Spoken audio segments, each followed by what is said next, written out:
आप सबको मेरा जय जोहार। छत्तीसगढ़िया, छत्तीसगढ़िया। इसीलिए अब थोड़ा जोश आ गया। ये आज का जो मंच है और आप हर देहात से और हर बूथ से, हर जगह से हमारे कार्यकर्ता मित्र आए हैं। मैं आप सभी को धन्यवाद देता हूं कि इतनी बारिश होते हुए भी आप लोग पानी में बैठे हैं और मुझे ऐसा महसूस होता है कि भाई हम मंच पर बैठे हैं और पानी में बैठे हैं। यही दर्शाता है कि पार्टी के लिए आप मर मिटने के लिए तैयार हैं। और जब आपके साथ हैं, आप जब हमारे साथ हैं, तो हमको कोई हरा नहीं सकता।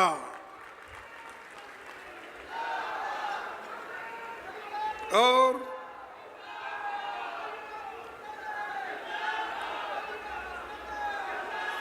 भाइयों,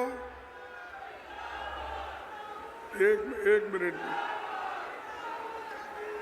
देखो मुझे फिर वापिस भी जाना है जल्दी, इसीलिए मैं चंद बातें आपके सामने रखूंगा। मेरा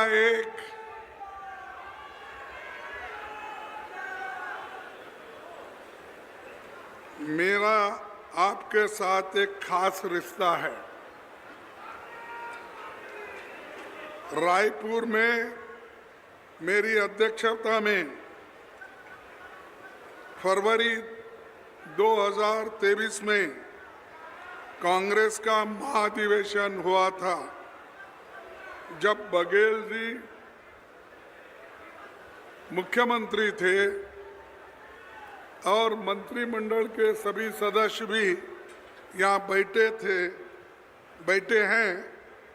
और उस वक्त यहाँ पर जो महाधिवेशन हुआ, उसमें मैं अध्यक्ष बनने के बाद उसका चयन 15,000 डेलीगेट्स ने मिलके मेरा उस वक्त प्रपोजल को अप्रूव कर दिया। इसीलिए मैं आपका आभारी हूं। पहला उपकार तो आपने किया है।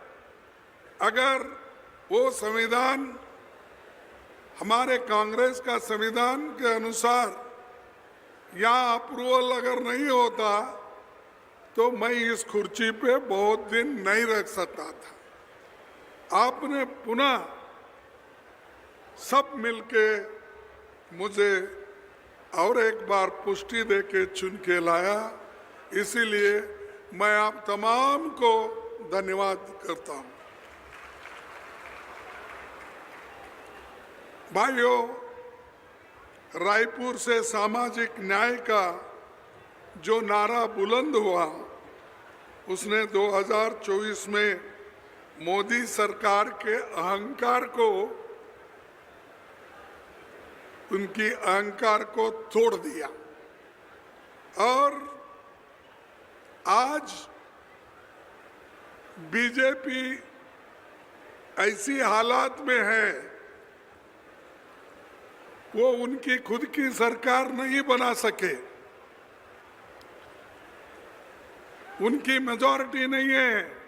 अगर कोई आप समझे कि मोदी फिर से चुन के आए हैं, ये नहीं। मोदी जी सिर्फ अपने दो टांग दूसरों के लेके वो चल रहे हैं। एक टांग है टीडीपी की और एक दूसरी टांग है बिहार के हमारे नीतीश बाबू की, ये दोनों टांगों पे चल रहे हो। अगर वो कभी थोड़ी सी उसको लात मार दिए तो मोदी जी कभी भी गिर सकते हैं। तो ये एंकर 400 बार, इस बार 400 पार बोले। कहाँ है भाई? अगर आप हमको मध्य प्रदेश, छत्तीसगढ़ और 2-3 स्टेट सभी मिलके हमको 20 ही सीट अगर देते तो हम मोदी को गुजरात का रास्ता दिखा देते थे। भाई तुम जहां से आए हो वहां चले जाओ, लेकिन वैसा हो नहीं सका। लेकिन उन्होंने दूसरों को सपोर्ट लेकर आज हुकूमत कर रहे और हर जगह गरीबों को लूटने का ही काम चल रहा है। अभी भी कुछ होता है। मेरे को तो ऐसा हुआ जब आप लोगों ने यहाँ पर जब एक बहुत बड़ा अधिवेशन बनाया, उसी दिन यहाँ पर ईडी के छापे गिरे, इनकम टैक्स के ऑफिसर आए और सब हमारे कार्यकर्ताओं को तंग करे और ये हमारे अधिवेशन को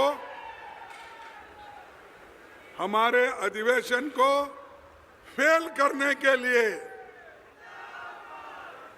जरा चुप बैठो, आपका जोश चुनाव में दिखाओ, अब बैठो सब। मोदी जी ने, शाह ने मिलकर हमारे अधिवेशन को फेल करने के लिए, छत्तीसगढ़ के लोगों को बदनाम करने के लिए उन्होंने इनकम टैक्स के दाग डाले, ईडी के दाग डाले। हर जगह हमारे ऑफिसरों को, हमारे नेताओं को, यहाँ तक कि हमारे चीफ मिनिस्टर को, सभी को डराने की कोशिश की है। लेकिन छत्तीसगढ़ के लोग डरे नहीं, मुंह तोड़ जवाब देकर बहुत बड़ा अधिवेशन यशस्वी हो गया। सारे भारत के लोग वो जानते हैं। ऐसी ताकत आज हमारे छत्तीसगढ़ के लोगों में है। इसीलिए कितने बार तो यहाँ पर अमित शाह आने दो, मोदी आने दो, और कितने भी उनके चेले चपाटे हैं आने दो, छत्तीसगढ़ के लोग डरने वाले नहीं, झुकने वाले नहीं, मरेंगे लेकिन कभी किसी के सामने झुकेंगे नहीं। हमको खूब डराने की तो कोशिश पहले भी की है, अभी भी चल रहा है। तो सब आपको मालूम है, पार्टी के लिए, हमारे पार्टी के लिए जो जो काम किए, उन नेताओं को यहाँ जो बैठे हुए हैं, हमारे चीफ मिनिस्टर से लेकर दूसरे मिनिस्टरों को भी अभी भी सताने का काम चल रहा है। इसका मतलब यह है कि ये लोग अगर कमजोर हो गए तो पार्टी कांग्रेस कमजोर होगी छत्तीसगढ़ में। अगर छत्तीसगढ़ में कमजोर हो गई तो दिल्ली में भी ये कमजोर हो जाएगी। अगर कमजोर होगी तो राहुल गांधी जी इस देश के प्रधानमंत्री नहीं बनेंगे। ये उनका मंशा था। लेकिन आप डालो, कितना ईडी केस डालते डालो। यहां तक कि श्रीमती सोनिया गांधी जी, राहुल गांधी जी, जो नेशनल हेराल्ड पेपर जो आजादी के लिए निकाला था, जो पंडित जवाहरलाल नेहरू जी ने उसकी शुरुआत की थी आजादी की लड़ाई लड़ने के लिए, लेकिन वो पेपर रिवाइव करने के लिए और चलाने के लिए जब सोनिया गांधी जी ने कोशिश की तो उनको भी आज ईडी केस में डालकर कोर्ट में उसका केस चल रहा है। रोज क्या है, कहां निकला, कौन से पैसे मिले? अरे कांग्रेस को हमेशा ये लोग बदनाम करते हैं। अगर वो इनकी आदत है, अगर आकाश में चील उड़ती है तो ये कहते हैं भैंस उड़ रही है। ये इनकी आदत है और डराने की कोशिश करते हैं। देखो, जो डर गया वो मर गया। तुम नहीं डरेंगे तो ही आप जिंदा रहेंगे, नहीं तो ये लोग हमेशा के लिए डरा के रखेंगे। हमारा जल जंगल और ये तीनों आप बचाना है तो आप सभी को एक होना है उनके खिलाफ लड़ने के लिए। उनको कोई आपके ऊपर प्रेम नहीं है। बातें तो बड़े बोलेंगे, मुर्मू जी को हम प्रेसिडेंट ऑफ इंडिया बनाए, कोविंद को हमने प्रेसिडेंट बनाया। हाँ भाई, बनाए, कई के लिए बनाए? हमारी संपत्ति छीनने के लिए बनाए, हमारे जंगल छीनने के लिए बनाए, हमारा जल रोकने के लिए बनाए, हमारी जमीन खींचने के लिए कर रहे। आज अदानी अंबानी जैसे लोग यहाँ आकर कब्जा कर रहे हैं, लाखों झाड़े तोड़ रहे हैं, कट कर रहे हैं, ऑक्सीजन कम हो रहा है, हर चीज आज कम होते होते हमारे आदिवासी भाई और छत्तीसगढ़ में रहने वाले सभी लोगों को उनकी जिंदगी को तबाह करने का काम मोदी कर रहे हैं। और शाह क्यों आ रहे बार बार? क्या तुम्हारा घर है क्या? क्या तुम्हारा ससुराल है यहाँ? क्या है बार बार यहाँ आना? और यहाँ के प्राइम मिनिस्टर यहाँ के चीफ मिनिस्टर तो ऐसे हैं, बैठो बोले तो बैठते, उठो बोले तो उठते। जो शाह बोलता है और जो हमारे नरेंद्र मोदी बोलते हैं उठो, उठ जाता है, बैठो, बैठ जाता है। ये इसीलिए उनको बनाए। बाप बेचारा बहुत परेशान है, लेकिन क्या करना, कभी नहीं इसको कुर्सी मिली है, छोड़ना भी नहीं चाहता। कितना भी अपमान हो वो सहन लेता है, लेकिन तुम सहन लेंगे। ये तो अपमान छत्तीसगढ़ वालों का है। एक हमारा मुख्यमंत्री ऐसा झुक झुक के सलाम करता है, ऐसा झुक झुक के उनके सामने घुटने टेक देता है, तो ये छत्तीसगढ़ के स्वाभिमान के लिए बहुत बड़ा एक धोखा है, बहुत बड़ा अपमान है। तो इसलिए भाइयों, मैं आपसे यही विनती करूंगा, यहाँ उद्योगपति बहुत आ रहे हैं, कोयला और माइनिंग इन चीजों को लूटने के लिए, आपकी हालात देखने के लिए कोई नहीं आ रहा। यहाँ जो आ रहा है ये सब माइनिंग में कुछ मिलता है क्या, खोद खोद लेके जा रहे हैं, और उन्हीं को मोदी जी और शाह जी सपोर्ट कर रहे हैं। यही कारण है कि हमारे मित्रों ने जो कहा कि शाह बार बार आ रहे, बार बार आ रहे आपकी हालत पूछने के लिए नहीं, बार बार इसलिए आ रहे कि यहाँ के झाड़ तोड़ने के लिए। बार बार है कोयला कहाँ है, स्टील कहाँ है, आयरन ओर कहाँ है, और कुछ मिलता है, वो सब देखने के लिए वो आ रहे हैं। वो आपके पास किसी और चीज के लिए नहीं आ रहा। तो आप मजबूती के साथ ठहरना होगा। हमारे लोग तो बहुत कोशिश करें, जब हमारी सरकार थी कुछ भी देना नहीं, सब उसको सुरक्षित रखना, ये तो हमारी सरकार की सभी मिलके किया। हमारे बघेल साहब ने किया, सिंहदेव जी ने किया, हमारे स्पीकर, हमारे अपोजिशन लीडर है अभी, उन्होंने किया, सबने किया। मैं एक का नाम नहीं बोल, सभी लोग मजबूत के साथ ठहर के हमारा इस भाग का संपत्ति को उन्होंने सुरक्षित रखा। भाइयों, ये अपने बीजेपी के लोग बहुत वायदे करते हैं, और जो बघेल जी ने या हमारी कांग्रेस सरकार ने जो काम किया, किसानों, मजदूरों, आदिवासियों और हर वर्ग के लिए काम किया था। धान का एमएसपी बढ़ाया या नहीं बढ़ाया? आपको भी याद है नहीं, यहाँ बैठे से लोगों को।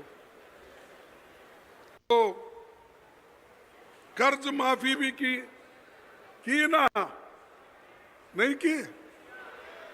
हमारी गवर्नमेंट कर्ज माफी भी की, आदिवासियों को हक दिया, स्वामी आत्मानंद स्कूल और हाट बाजार क्लिनिक शुरू किया, और महिलाओं, नौजवानों से लेकर लोक संस्कृति और त्योहार तक का हमारी गवर्नमेंट ने ध्यान दिया।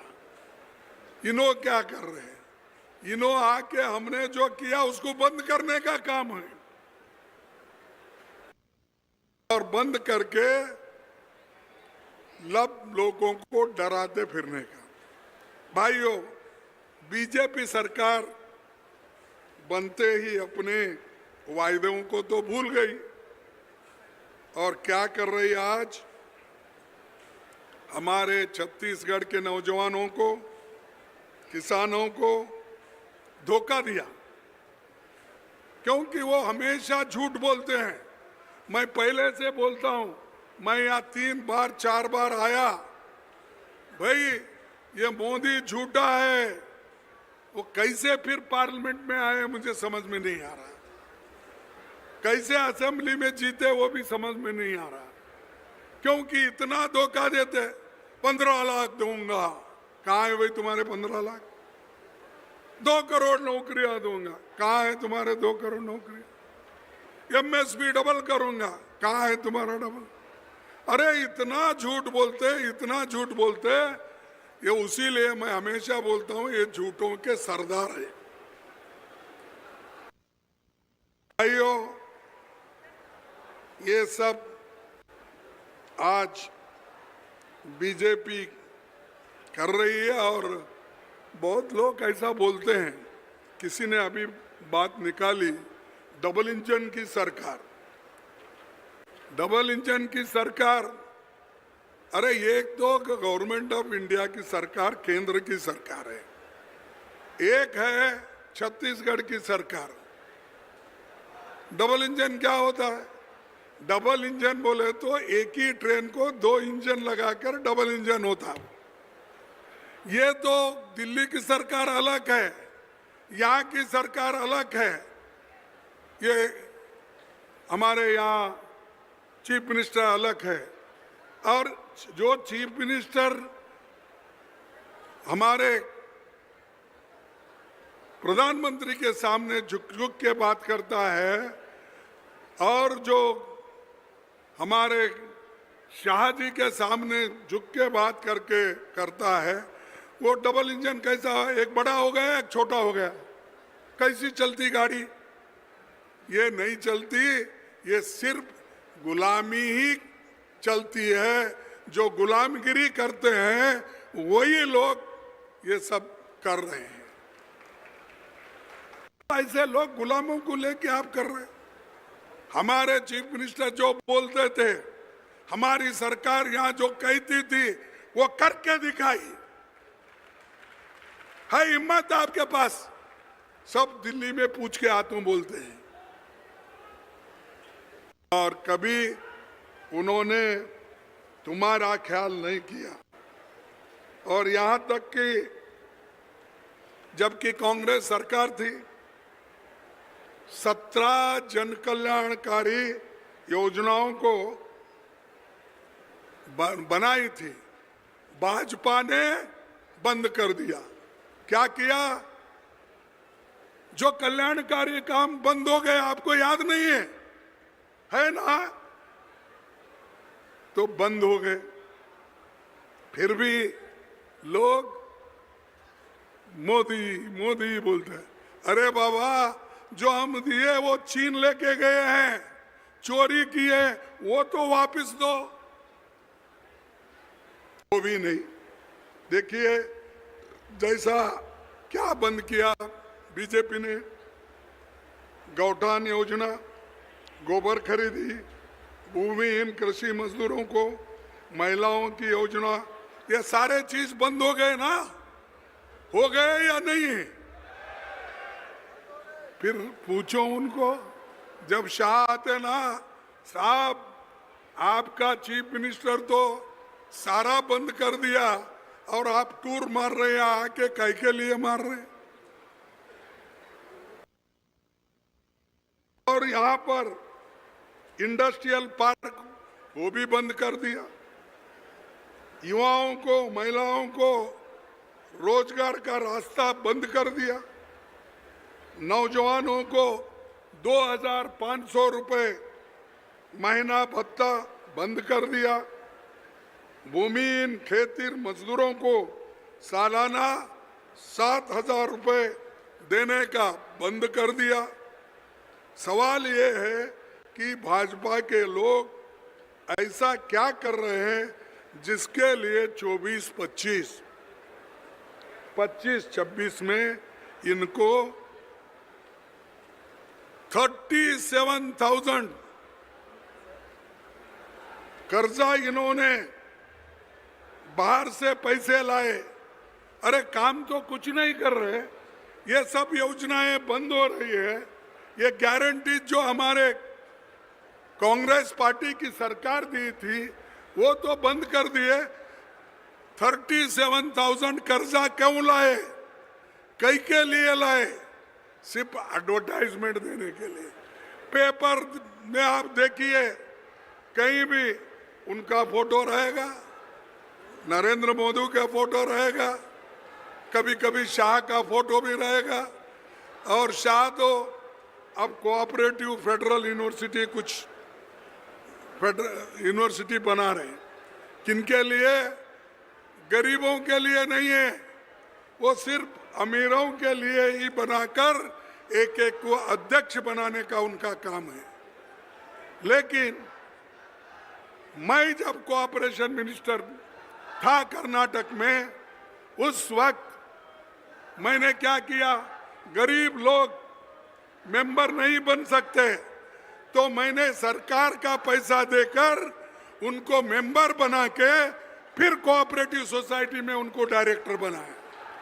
करो, आपकी हिम्मत है तो आप गरीबों का जो पैसा है उनको दो, उनके नाम से फंड डालो, उनको डायरेक्टर बनाओ, उनको अध्यक्ष बनाओ, बैंक में उनको सहूलत मिले, ऐसा करो। वो सब छोड़ के चंद लोगों के हाथ में कोऑपरेटिव बैंक रहना और सभी उनके हाथ में रहना, इसीलिए आज एक उन्होंने कोऑपरेशन जो ये है डिपार्टमेंट भी लिया। एक तो होम डिपार्टमेंट, दूसरा ईडी डिपार्टमेंट, तीसरा कोऑपरेटिव डिपार्टमेंट। कोई होम मिनिस्टर आज तक इतने पोर्टफोलियो लेकर लोगों को सताने का, लोगों को एक डर बिठाने का काम नहीं किया, इन्होंने किया। और एक बात मैं आप याद दोहराना चाहता हूं, जो हमारे नेतागण यहाँ पर बोले, उन्होंने कहा आज डीपी नहीं मिल रहा, डीपी, और उसी तरह से खाद नहीं मिल रहा। सब चीजें जो कांग्रेस में मिलती थी वो अब बंद हो गया। किसानों के लिए जो चीजें मिलती थी वो बंद हो गए। कहाँ गया पैसा, कहाँ गया गोबर, कहाँ गया ये अपना यूरिया, ये सब कहाँ है? ये सब बंद कर दिए क्योंकि गरीबों को सताने के लिए आप लोगों के पीछे ये सरकार है। भाइयों, मैं सुना आते वक्त हमारे अध्यक्ष ने बोला, कांग्रेस अध्यक्ष क्या कहे कि बोले सब कुछ बंद किया लेकिन 67 शराब की नई दुकानें उन्होंने खोली, बाकी सब बंद किया लेकिन 67 शराब की दुकानें खोली। उसमें नकली शराब और अपने को जो चाहते हैं, अपने पार्टी के जो सपोर्टर है, उनको ये दुकानें दिलाकर नकली शराब बेचने का काम सरकार कर रही है। सरकार इसलिए होती है गरीबों का दुख और दर्द सुनने के लिए, लेकिन तुम तो शराब बेचने का काम शुरू करें। हम तो food security act Sonia Gandhi ji ने गरीबों का पेट भरने के लिए दुकान खोल दिए, तो इन्होंने हमारा पूरा गरीबों का स्वास्थ्य बिगाड़ने के लिए शराब के दुकानें खोल दी। तो इसलिए भाइयों, आपको ये सोचना होगा कि ऐसी सरकार यहाँ पर रही तो ये हमारे लिए ठीक नहीं है। इसीलिए मैं जो कुछ हमारी सरकार ने की थी उसकी बात तो हमने की, और आपको ये भी बताया कि हमारे जो जंगल काट काट कर सब बाहर वालों को दे रहे हैं, तो इसके बारे में भी मैंने ये किया। और दूसरा, ये फॉरेस्ट प्रोड्यूस, हमारे कांग्रेस की सरकार जब थी, हमारे लोग सब मंत्री थे, तो उन्होंने तो फॉरेस्ट प्रोड्यूस का मार्केट बनाकर एमएसपी देकर खरीदने का काम हमारे लोगों ने किया। आपने क्या किया? आपने क्या किया? एक तो उसको बंद करने का काम किया, दूसरा गरीबों को भी तंग करने का काम आपने किया। और दूसरी चीज, छत्तीसगढ़ सरकार हमारी जब थी तब एससी, एसटी, ओबीसी को रिजर्वेशन देने का काम और बिल पास किया, लेकिन आज तक उस बिल का पता नहीं। आज तक ओबीसी और बाकी के लोगों को जो रिजर्वेशन देना था वो भी नहीं कर रहे। ये जो आदिवासी के भलाई करने वाले लोग, बैकवर्ड्स की भलाई करने वाले लोग बार बार वही बात कहते हैं और हमारे लोगों को आज इससे वंचित किए हैं। इससे भी आपको जागृत होना चाहिए। मोदी जी ने कहा मेरी सरकार आने के बाद 500 रुपए में सिलेंडर दिलाऊंगा। क्या दिए? अरे हमारे जमाने 550 था, तो तुमने 950 पर ले जाकर फिर वो कम करे जैसा करके आज दिखा रहे हो।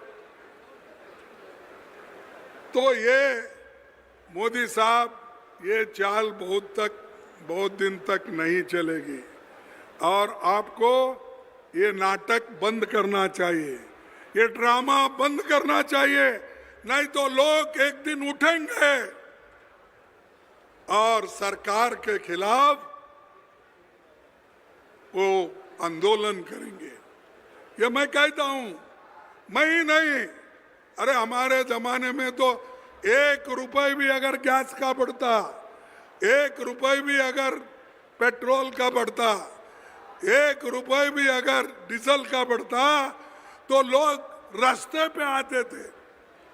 कहाँ है वो लोग जो हमारे जमाने में रास्ते पे आते थे? अब कहाँ है? क्यों नहीं आ रहे? कि ये पहले भी करवाते थे बीजेपी के लोग और आज नहीं करवाने में भी उन्हीं के लोग हैं, क्योंकि वो जानते हैं उनके गवर्नमेंट को किस ढंग से हिफाजत करे। तो भाइयों, मैं आप लोगों को ये भी कहना चाहता हूँ, पहले हमारी गवर्नमेंट 100 दिन होने के बाद रेगुलर करने का वायदा की थी, लेकिन इन्होंने वो भी छोड़ दिया। उन गरीबों के लिए भी वो काम बंद कर दिया। दूसरी और एक चीज मैं आपके सामने कहकर अपनी बात को खत्म करता हूं। जो 11 सालों में इन्होंने जो काम ठीक ढंग से करना था उन्होंने नहीं किया, और आज सिर्फ हर जगह जाओ मोदी जी अपनी बात ही कहते हैं। मोदी जी हमको पहलगांव का इंसिडेंट होने के बाद ऑल पार्टी मीटिंग बुलाने के बाद हम लोग, मैं, राहुल जी और पूरे पार्टी के लोग चले गए, लेकिन मोदी जी 2 बार अपोजिशन पार्टी की मीटिंग बुलाने के बावजूद भी उस मीटिंग में उन्होंने नहीं आया। यह शर्मनाक बात है, देश के लोगों की बेइज्जती है।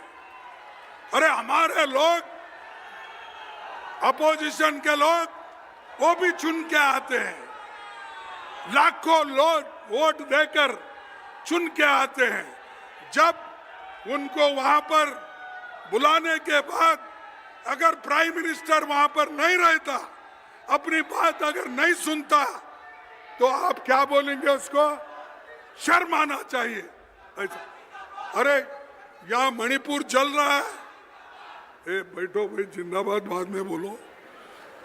यहाँ पर मणिपुर जल रहा है, नहीं जल रहा है? आप सुनते हैं ना रेडियो, टीवी में देखते हो ना? क्या टीवी नहीं दिखाती क्या? पेपर में देखते हो ना? अरे मणिपुर चल रहा है, रेप हो रहे हैं, लोग कटे जा रहे हैं, मारे जा रहे हैं, कार, घर सब जल रहे हैं। लेकिन मोदी साहब एक बार भी मणिपुर नहीं गए। वो देश में 8 देश में फिर रहे हैं। अरे बाबा, तुम 42 देशों में घूमे, अब 8 देशों में फिर घूम रहे हो, 50 देश घूम रहे हो, क्या एक मणिपुर में एक दिन के लिए नहीं जा सकते? जिस जगह हमारे राहुल गांधी जी ने 2 बार जाके आया, पाद यात्रा वहां से शुरू किया, फिर उसके बाद भी गया। जब राहुल गांधी जा सकते हो, तुम्हारे पास तो इतनी पुलिस की फौज है, इतने बड़े बड़े विमान है, इतने हेलीकॉप्टर है, तुम क्यों नहीं गए? मैं पूछता हूं। और हम कुछ बोले तो चंद लोगों को मिर्ची लगती है। भाई, तुम्हारे देश में तुम्हारे लोग मर रहे, वहां एकता लाओ।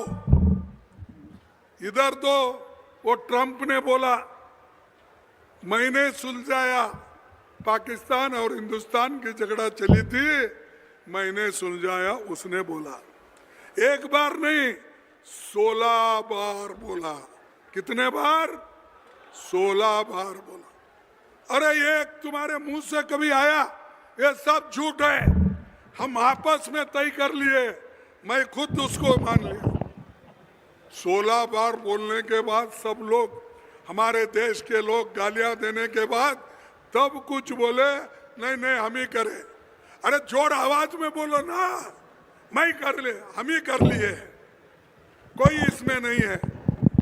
तो 15 दिन 14 दिन के बाद 16 बार उन्होंने बोलने के बाद तब आहिस्ता बोलते कोई नहीं करवाया समझौता, हम ही कर लिए। बाकी वो तो ऐसा बोलते बड़ा भाषण देते, भाइयों और बहनों जब तक के मोदी है सब सुरक्षित।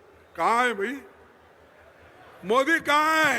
मणिपुर में गायब है, गरीबों के लिए गायब है, इन्फ्लेशन बढ़ रहा है गायब है, नौजवानों को नौकरी नहीं मिल रही गायब है। अरे पकड़ लेके तो आओ उनको कोई तो।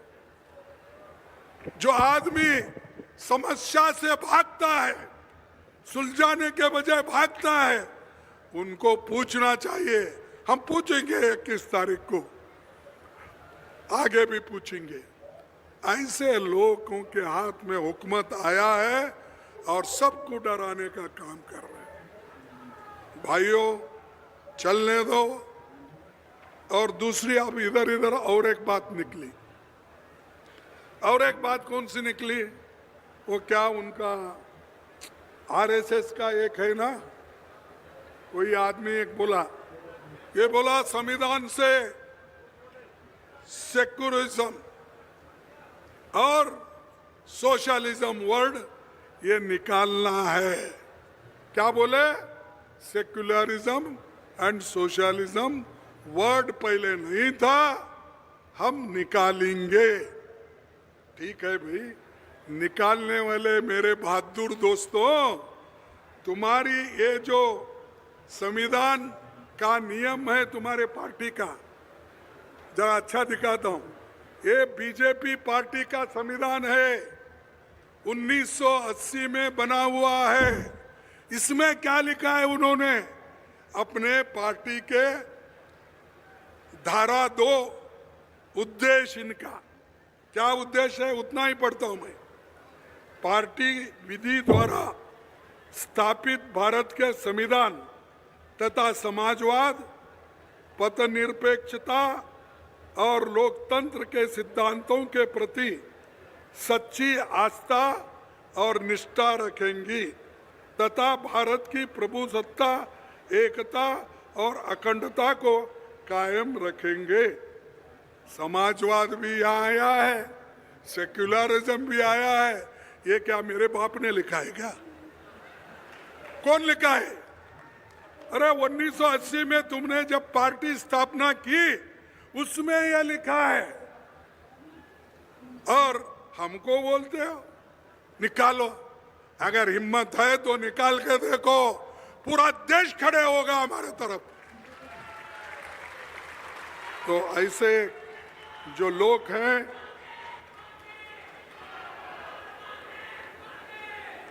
अरे एजुकेशन खराब कर रहे हो,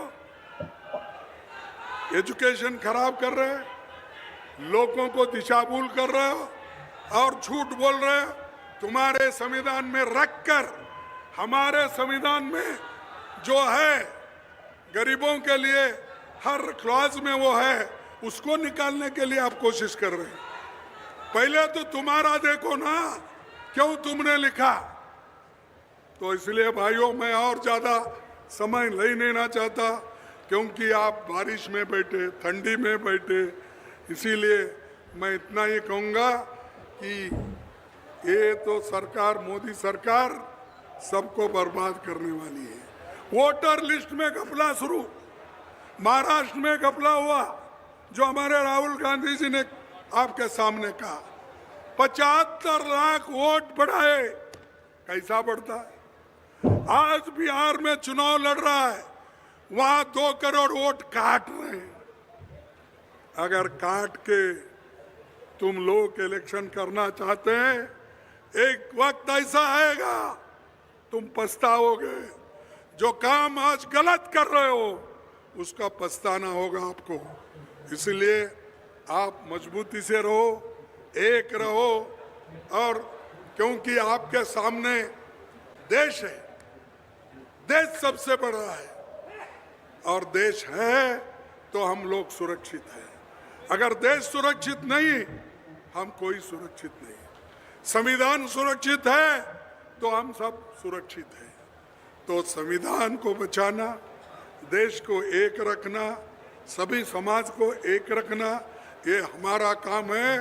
यही हमको महात्मा गांधी जी ने सिखाया, पंडित जवाहरलाल नेहरू ने सिखाया, इंदिरा गांधी जी ने सिखाया, और एकता के लिए जान देने वाले राजीव गांधी भी यही बात बोल के। इसलिए मैं और बातें न बोलते हुए इतने बातें आपको कहूँगा, कहकर मेरे 2 शब्द को समाप्त करूँगा। लेकिन मैं एक 2 स्लोगन बोलूँगा, आप भी उसको बोलो। छत्तीसगढ़िया, छत्तीसगढ़िया, छत्तीसगढ़िया, जय हिंद।